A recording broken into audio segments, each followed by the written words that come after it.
Good afternoon, good evening, good morning, everyone. Welcome to the Crystal Clear Show, and it's my passion to help professionals 30 and over get unstuck from their corporate 9 to 5 jobs to launch and grow a successful six-figure business with my Crystal Clear Blueprint.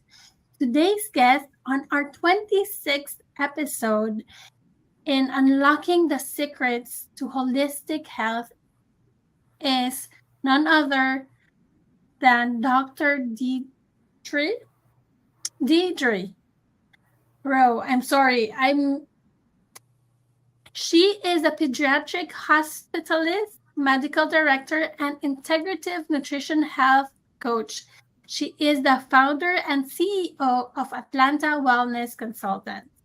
Please welcome Dr. Diedre Rowe to the Crystal Clear Show. Hi, Diedre. Hi, Crystal. Thank you so much for the warm welcome. I'm so happy to be here. Thank you very much for your time, and I'm so blessed to have you with us today. So let's get into it, Diedre. Am I pronouncing your name correctly? Absolutely. Yes, it's Diedre. Thank you. So let me ask you the first question. If you are a superhero, who would it be and why? I know you are a superwoman, but do you have a special superhero that you like? Well, superwoman I'm not, but I do believe in superpowers, and I think we all have one. Probably more than one if you look into yourself deeply. And for me, I was thinking of the superheroes that exist, and I couldn't really find one in particular that fit me. But looking at my hidden superpowers, I would call myself Diamond Dash. Okay. And why Diamond Dash is because diamonds, how they're made, they're formed under pressure. And, throughout my life, when I faced challenges or difficult times, when the pressure starts to hit, what I've always told myself to get out of it is you just need to persevere. You will get through it. And these things come into my life to make me stronger, not to break me. So that is reflective of a diamond. And diamonds just happen to be one of my favorite stones anyway. And so I'd be Diamond Dash. Wow, Diamond Dash. And diamonds are girls' best friends. So absolutely. Yes, ma'am. They are. yes. And here actually in Belgium, we have the Diamond City. It's called Antwerp. And you will find those gorgeous diamonds. Oh, you'll just love it, Diamond Dash. Oh my gosh. You'll love it. So now I know I have to come to Belgium. Yes, it's the Diamond City. And we have chocolates and waffles. Mm-hmm. So you have so many other reasons to come also to Belgium. Yes. Well, yes. Diedre, what is your favorite quote? So there's a book I read maybe 20 years ago. It's probably over 20 years ago by Gary Zukov, and it's called Seed of the Soul. I don't know if you're familiar with it. And one of the things he said, I mean, he has many pearls in that book, but one of the things that stood out to me, and I've kept it all these years, is you will know great souls by their sphere of influence. And, what does that mean? That's not necessarily speaking only of people who are in positions of power in this world or celebrities or things like that, but who are the people that are influential in your world? Who are the people that speak to you? Who are the people that you feel drawn to? And that is always something I look at. Like if somebody is grabbing my attention, what is the purpose for that? And what is the lesson to be learned? Because we're all here on this earth to teach each other, to help each other out. And so if you're in my sphere of influence, which means I affect you or you notice me and vice versa, there's a lesson to be learned going both ways. And so I pay special attention to not only people who are, say popular or in positions of power, like I said, but just anybody that grabs my attention, because that means there's something for me to do, something for me to learn. So what does grab your attention immediately from a person? Various things. I like to think that each person brings something to a situation. So there's a spark, and a lot of people consider this spark their personality. So if somebody has a particularly energetic personality that draws my attention, if someone's being kind, that is something that immediately pulls me to them, because unfortunately in this world I've discovered there seems to be a lack of kindness sometimes. So you got to make yourself look for it. Find those people. And if we all band together as kind people, we are going to be the ones to take over and make positive change. So those are the two things, the energy and the kindness of people that pulls me. And that already changes the world, isn't Absolutely, it? yes. Kindness goes a long, long way. I just love that. That's why we connect, because there's the energy between us, and I love your Yes. energy when I speak with you, and just the kindness as well, because when we talk each other, we've never talked to each other before, but the first time we talked to each other, you were so kind and sincere and just accommodating, and I just love it about you also, Diedre. So Thank you. can you tell us a little bit about your journey? You're a pediatric doctor, and now you're transitioning into um, holistic medicine or holistic coaching. Can I say it that way? Well, What is go ahead. I'm sorry. what is your journey? How did you start that? Yes. So, Crystal, you're right. I am a pediatric hospitalist by profession. So I take care of kids that are hospitalized who need to stay overnight in a hospital. However, my interests in health and wellness are quite broad, and a number of years ago, I pursued a fellowship in integrative medicine. So it's a subtle difference, but integrative medicine is more so the bridging of standard medical practice with other things that could be considered not necessarily holistic, but complementary therapies. So things such as herbal medicine, or I think we should, I'm sorry. Just there's things that are not considered traditional medicine, but are also studied and proven to be safe. So it's the bridge between the two. And I grew up in a Caribbean household. We used a lot of kind of like home remedies, herbs, spices in our food that are known to be healing from a cultural perspective. So I carry that with me, and I wanted to have a way to bridge that with my scientific knowledge, which is evidence-based or research, and know which traditional therapies could potentially harm somebody and which home remedies can help. So to that end, I did complete a fellowship in integrative medicine, and then also I have certifications in integrative nutrition as well. Oh, wow, I love that.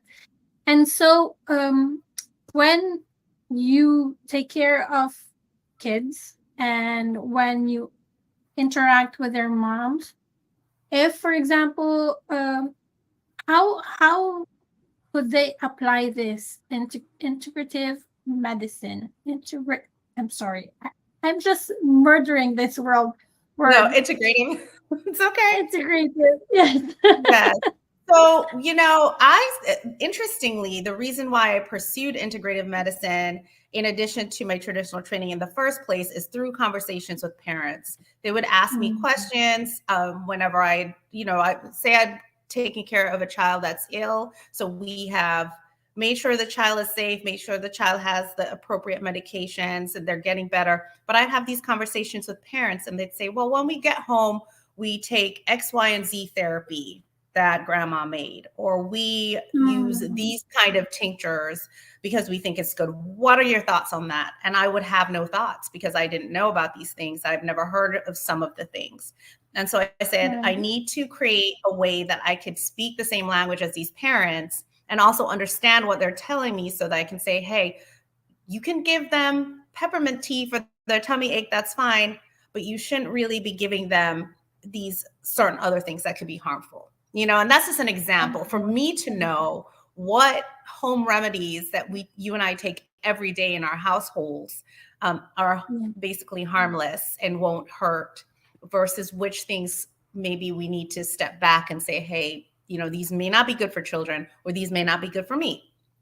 So I pursued it initially because of that, but then I fell in love with the fact that everything that we do from the moment we wake up to the moment we go to bed is a type of medicine, is a type of wellness, is a type of healthcare. What we put in our bodies affects how we function, what we think, what we put on our bodies, so it became much more than just being able to speak a common language. Wow, I love that. And actually, since I had my kids also, I have been trying to find the natural ways, because I have some doctors or even pediatricians who love just giving antibiotics every time my kids get sick, and then the other doctor will say, but it shouldn't be more than once a year, because it affects the kids' health and then the kids' growth also. And so I was confused at one point. So I really love that you learned also how to bridge the gap between the chemical medicines and the herbal medicines, and we can use that and really use what we have at home, and not always buy this medicines that are prescribed by other doctors. I just love that. And now I love using oils, essential oils for my kids, and especially eucalyptus oils when they feel a little bit of cold, and then lavender oil when they don't feel well and when they cannot sleep well. So I really love using those natural remedies as well. And it smells important. good. Yes, they do smell good, but it is so important, especially in the medical field, to understand how people in their homes are using things like essential oils or herbs, because then we can educate people how to use these things safely. So we can't control what mom or dad does when they leave the doctor's office, but we can give them some tools. For instance, essential oils, because they're so potent and they're so highly concentrated, they should never be put directly onto the skin. They should be diluted with something called a carrier oil, which can be olive oil, it can be vitamin E oil, almond oil, that kind of thing. And if we have an ability to have conversations with our patients and their parents, and there's not like this feeling that, oh, my doctor doesn't like essential oil, so I'm not going to mention, it's better for them to bring that conversation into the office or, the clinic or what have you, so we can have that discussion of how you can use these things safely to avoid harm. Oh, yes, that's true. And I just love that you reminded us to mix with the essential oil with the carrier oil, because most of the time I just use them as it is and say, oh, well, it's one drop anyway. But yeah, it's actually that one drop can be so concentrated. It's the equivalent of having, I learned from another training I did, that one drop of pure peppermint oil is the equivalent of 26 cups of peppermint tea. So if you use that analogy, you can see it's so super concentrated that you just got to be careful. And if you know how to use them safely, they can be very pleasant to have as part of your, spa routine or whatever relaxation you have. But if you don't, then you risk like skin sensitivity or irritations and things like that. We don't want that. Yes, definitely. We don't want that. Anyway, so Diedre, what is the most important lesson that you have learned in all your life? Oh my goodness, so many important lessons. At every step, I've learned something that took me to the next step, right? I'm sure you have experienced similar. But the one thing I've learned, and this is particularly in the last few years, going through the pandemic and having to rethink and restructure how life looks, is it's important to be true to yourself. If you're not being true to yourself, it's kind of like the worst betrayal. And I, for many years, thought the important thing was to please others, please my parents, make sure they agree with what I'm doing, please my husband, please, the people I work with, make sure everything stays pleasant. But if you're doing that, I learned, and if I'm doing that to the detriment of what I really believe or what I really want, then it's tearing me down. I went through a period of time where I kept getting sick, like all the time, like all these, I would say viruses. So not serious illness, but just really getting sick. And I remember one point I kept getting laryngitis, which is where you lose your voice. Mhm. And that was not something that used to happen to me. But in my training, my integrative training, I learned sometimes that physical illness can sometimes be symbolic or symptomatic of something else going on a spiritual or emotional level. And so I thought of it while I'm doing the things that you're supposed to do for viral illnesses, like rest, hydrate, make sure you're not overstressed, that kind of thing. I was also looking at what part of my life am I not speaking up? Like, why is it showing up as losing my voice? So I started realizing that I wasn't expressing myself at home or at work. When I had ideas, I'd say, "Oh, I don't want to say that." Somebody might not like that or may be ridiculed. So I started speaking up more. I really started speaking up more and started making suggestions. Same in the home as well, and that is the most important thing, because I have gotten through that kind of process is what led me to pursue more of the integrative aspect, which is what I really believe in and wanted all this time. It has helped me develop more leadership skills in my job, because when you speak up, people understand more your thought process and realize what you're bringing to the table. So I would say that was the biggest lesson, is really stand up for yourself, speak about what you believe, don't hold it back, and don't be afraid of the critics. They're going to be there whether you speak up or not, so don't be afraid of them. I love that. Stand up for yourself. Yeah. Stand up for yourself and don't be afraid of the critics. I am, well, I also have this difficulty. Sometimes I'm a people pleaser.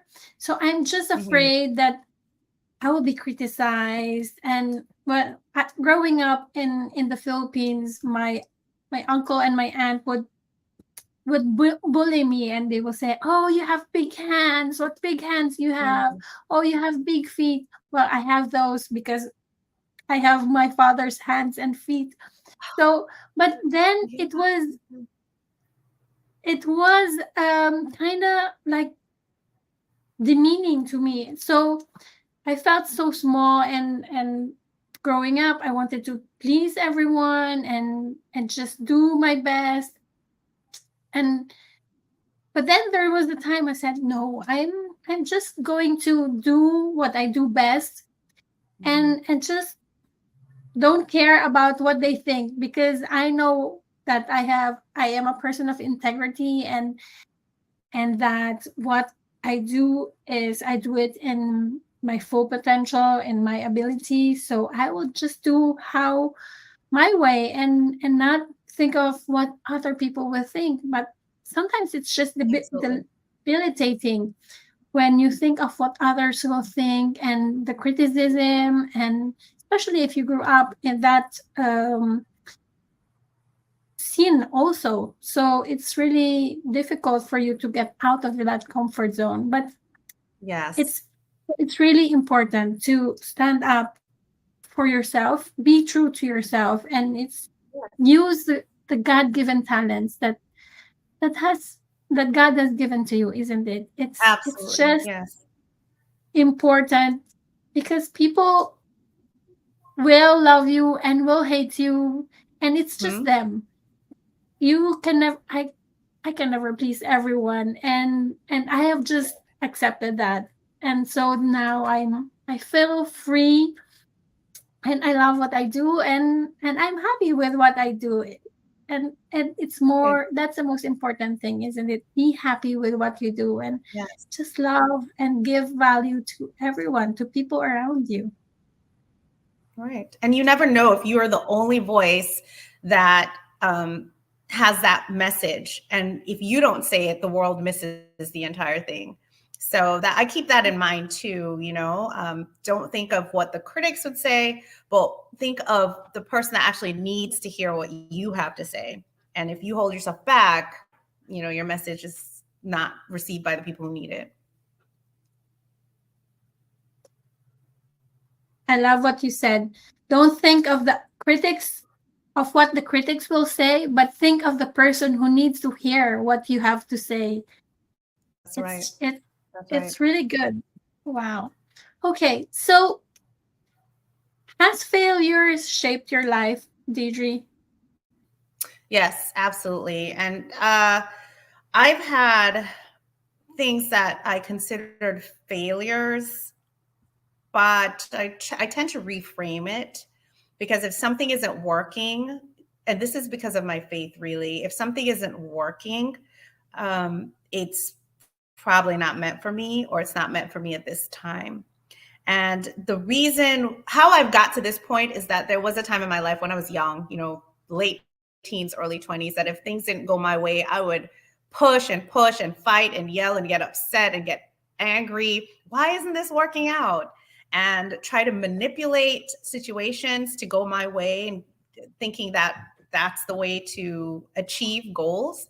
But, and you may know this too, as you get older, you start to realize that not everything that you want is good for you. I mean, we tell that to our kids, right? They want chocolate morning, noon, and night. If they ate chocolate every day with nothing else, they would have tummy aches. They'll get quite ill. They'll have poor nutrition, and we'll have no energy, right? So we know that Right. as their parent. So I learned to say, how much more does God know what's right for me? So if I'm trying for something and I'm really trying and it's not working out, that's the time to take a step back and say, realign. Is this something I really want, and why do I want it?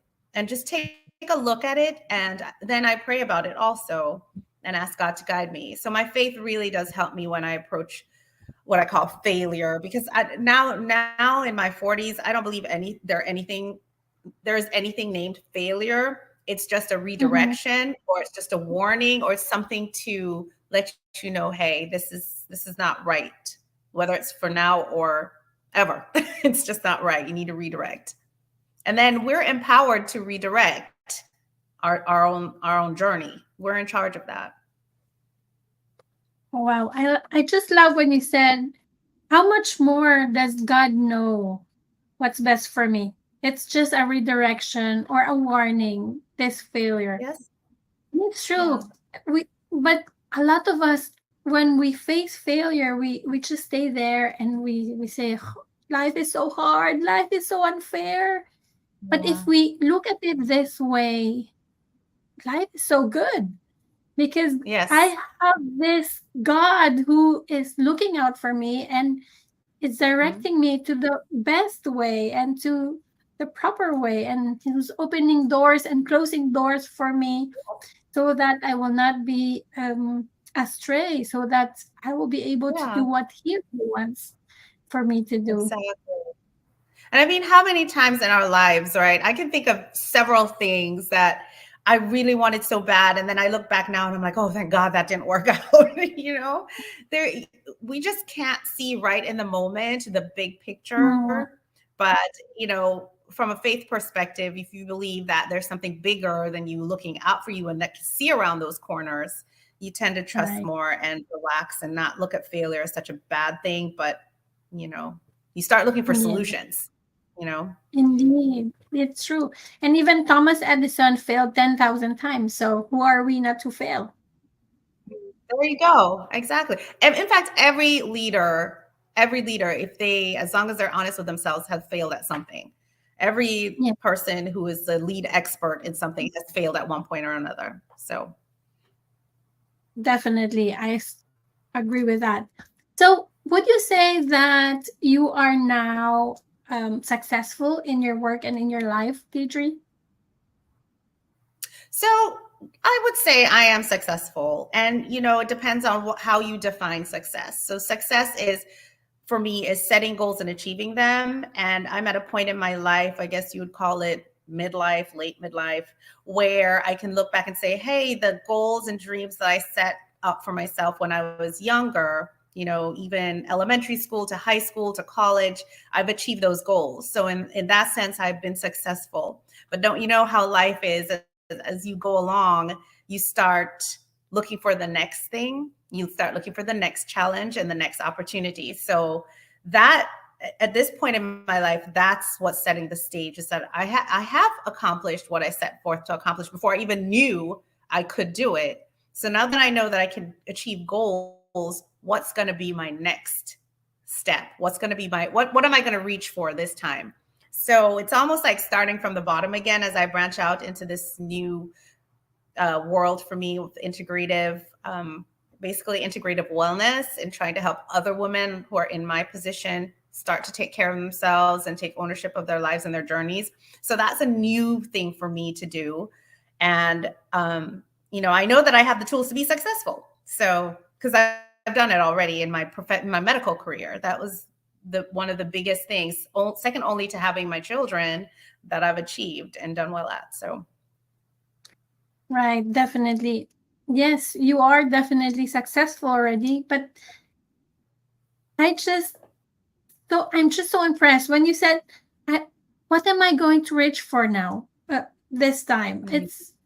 It's an amazing step when you ask yourself, okay, because most of the people around us are just complacent. Okay, after this career, Mm-hmm. I have some colleagues from before that have started working in the hotel business where I used to work in the 5-star hotels. They started at 17 and they retired at 65 in the same post. So it's Wow. really, Yeah. yes, it's good for them, but at the same time it's sad because they could have gone and spread their wings and they could have asked themselves, okay, what am I going to reach for now? And Yes. how can I give value to others? But well, Yes. I it's have I yep. have something about that too that I really want everyone to know, is that we are often looking at other people and saying, I've done better than XYZ, and there's no further thing for me to reach for. And you get, like you said, complacent.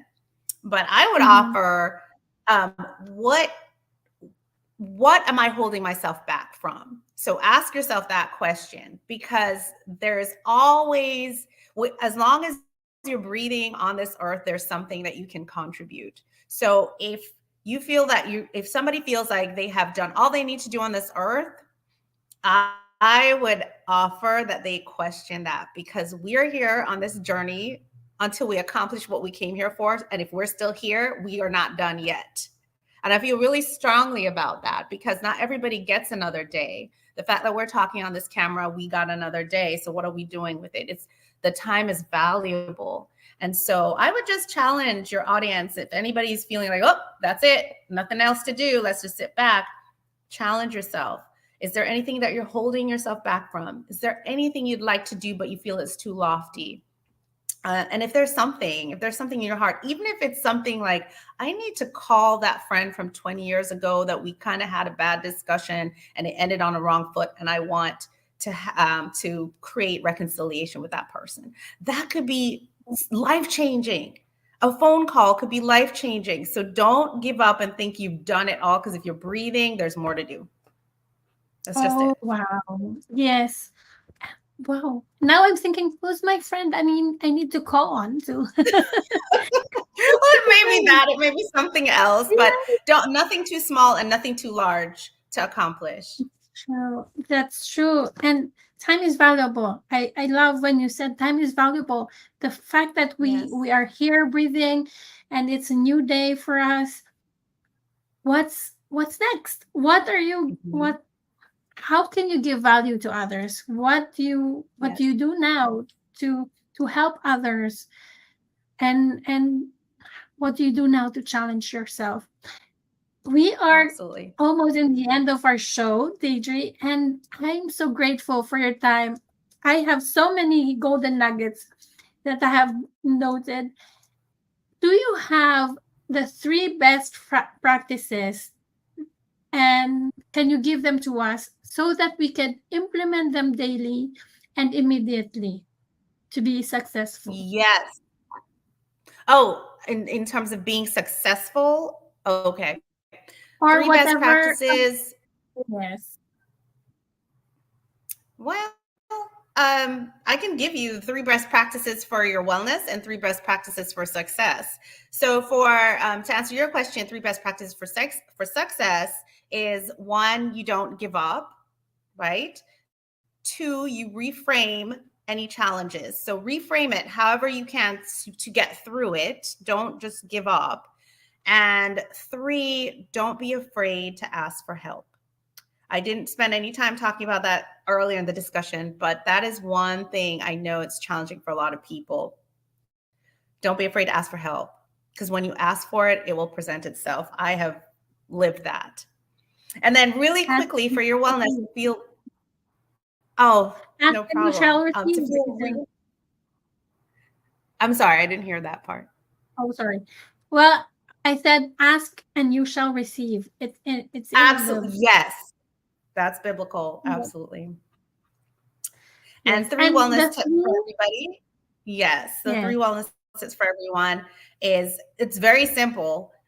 Make sure you stay hydrated, drinking your water. That's right for your body, because dehydration can show up as feeling fatigued. It can show up as feeling hungry. It can show up as you just not having energy to do anything. And all it is that you're dehydrated, because our bodies are 60 to 70% water. So if we get dehydrated, we feel really bad. Second is try to get enough sleep for your body and your age. Most of us adults need 7 to 8 hours. Some need a little bit more, but try to make sure that you have a sleep hygiene routine. And three, don't forget to nurture your relationships. Our humanity depends on our interaction and relationships with one another. So if you start feeling yourself isolate, that's a warning sign that maybe you're a little off track, and reach out to a loved one, hug your kid, talk to your spouse or sibling, and because relationships are why we're here. And wow, that's it. that's true. That's it, and it's so easy. Okay, let me get it back with you. The three success tips that you've given us is don't give up, reframe any challenges, and the third one is don't be afraid to ask for help. And I just love Yes. that, because if you ask for help, if you don't ask for help, people will not know what you need. And if you ask for help, Exactly. people will just give, and they will be there for you and help you, isn't it? Mhm. There, you'll just be Exactly. surprised that there are just so many people around you who loves you and who is ready to give you a hand and to give you a hug or whatever Yes. And they help want you to need. help. Yes, Yeah. it's Because the true. And helping, when you help, you're blessed, that you feel blessed. Like when I help someone, I feel so grateful and happy that I have something that somebody else could use, So it's the same thing. yes, and you feel good, and so the day and starts well and ends well because you feel Right. good by helping this person. Or and the three wellness tips is stay hydrated. How much water is enough water? So, that's a tricky one, because it depends on what's going on inside your body. So I mentioned before that everyone, humans tend to be about 60 to 70% water. So we're made of a Mhm. lot of water. But there's some health conditions that make you need to drink a little bit less. There's some health conditions that you need to drink a little bit more. So the best thing, if people are concerned about their water intake, is to talk with their doctor to find out, hey, is it okay? What is the okay amount? And most of us, if you're a healthy adult, no problems, no diseases, chronic diseases, 2 to 3 liters of water a day is just fine. Some people, if you're working out or you're hot, sweating a lot, you may need a little bit more than that. And like I said, with a Mhm. health condition, you may need even less. So just be careful, because people have had problems when they overdo the water. Too Mhm. much is a thing. Yes. Too little can cause dehydration. So check with your health practitioner if you're concerned. But most of us do just fine with 2 to 3 liters of water a day. Wow. So the 1.5 liter is not enough at all, because there's a lot of people who are around me. They say, "Oh, I've already drank 1.5 liters. That's enough. That's 8 glasses a day." And they say, "Oh, that's And that already enough." could be fine for them. That could be fine for Mm-hmm. them, especially if the, that's what they're used to, and Right. their physician is telling them that that's what they should have. But I know if I Mm-hmm. drink less than 2.5 liters, I am parched. I am so dehydrated. So I aim for Yeah. 3. That's my Yes, personal goal, and everybody has a different personal goal it's in terms true. of their water Yes. intake. For me as well, I think I drink 3 liters of water as well during the day. Mhm. I've just like you, I And feel that's fine. If you're perfectly healthy, your body sufficient. can handle that. If you're not, Right. though, you got to be careful. Yes. Okay. And having enough sleep. So the second tip that you give is get enough sleep. How much is enough sleep? Because I hear 6 hours is enough sleep, 8 hours is good enough. But then there are some who sleeps at 5 hours only, and they say they have full energy. So how much is Mhm. enough sleep? Well, average adults need about 7 to 8 hours of sleep to feel really good. Some people do get by on less, but recognize that for every night that you go with not enough sleep for your body, it accumulates. So you feel more tired the next day. That makes you less likely to eat properly, and you may be a little bit more irritable because you're just not rested. And Mm-hmm. it can affect your well-being, your feeling of how good you feel the following day. So as an average of 7 to 8 hours is good for most people. Some people do need a little bit more than that. I will Mm-hmm. tell you, as a medical professional, there are many years that I got less than that, and I will say that it's not ideal. So I try very Mm-hmm. hard to work towards 7 to 8 hours a night. It's not Oh, always okay. possible, but always set a goal for yourself Mm-hmm. and stick to somewhere around there. And the other thing Right. is, as an individual, you just check what makes me feel good. So if on a Friday night you sleep for 8 hours and you feel awesome on Saturday, then that's probably the right amount of time for you. Okay. Wow. And lastly, nurture relationships.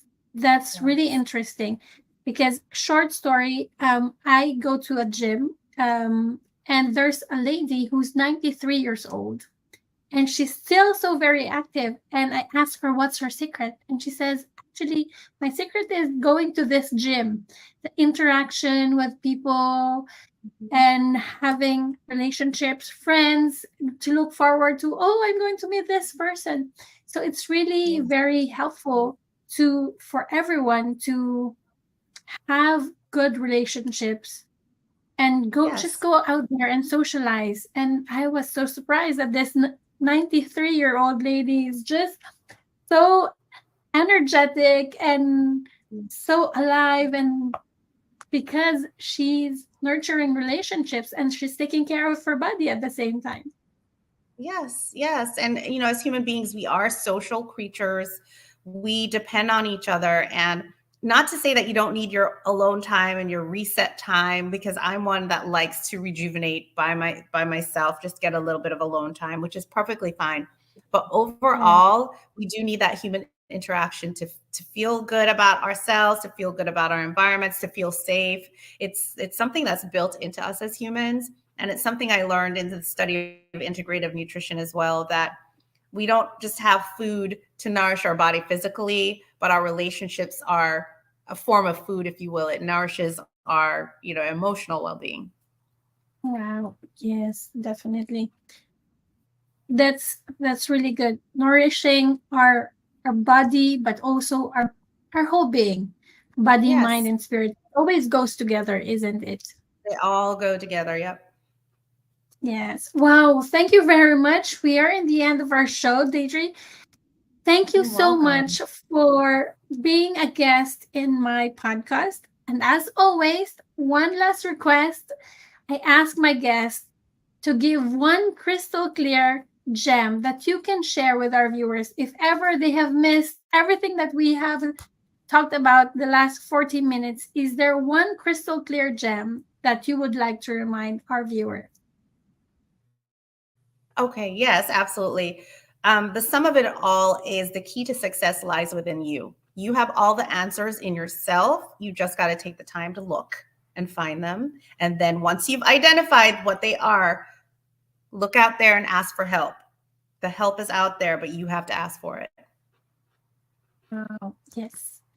The key of success is within you, and you just need to ask your for some help, and Yeah. then you will succeed, isn't it? I just love Yeah. it. So you have to Thank you so identify what you want first. And then yeah. don't, because a lot of times we go out there, we're like, oh, I want this thing, I want that thing, I'm going to try this thing to try and find the success. No, that it starts here. And once you've identified it, then you become very selective about what kind of help you line up because you already know what you're going after. So Wow. Yes. Thank you so much, Diedre. Thank you you're welcome. again, Thanks everyone, for having me, for Crystal. tuning in. Yes, thank you for tuning in to our Crystal Clear show. Remember, where you are doesn't matter. Where you are going does. So you always have to be crystal clear wherever you go. Have a great day, everyone. Goodbye. Bye. Bye, Diedre. Bye.